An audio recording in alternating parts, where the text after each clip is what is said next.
Adım Irmak, Ankara'dan geliyorum. Sosyoloji mezunuyum. Felaketi duyduktan yaklaşık kaç gün sonra geldim ben ortalama? 10 gün sonra buradaydım. Felaketi duyduktan 10 gün sonra buradaydım. Ayın 4'ünden bir gönüllü olarak belediye ile birlikte çalışmaktayız.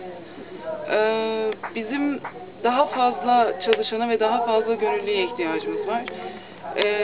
Gönüllüden kastımız bu iş tabii parasız gidiyor ama 3 öğün yemeğiniz ve kalacak yeriniz mutlaka burada sağlanıyor.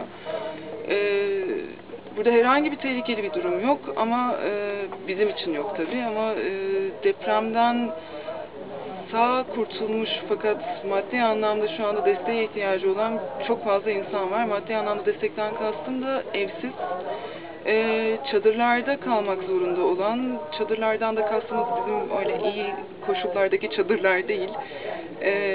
Tamamen hani insan, yani canınızı acıtacak çok fazla görüntü var ama bunu aşabilmek için bizim de yardıma ihtiyacımız var. Bu maddi çadır desteğiniz olabilir, onun dışında bebek maması ya da battaniyeler olabilir ama bizim birebir sizleri burada görmeye ihtiyacımız var.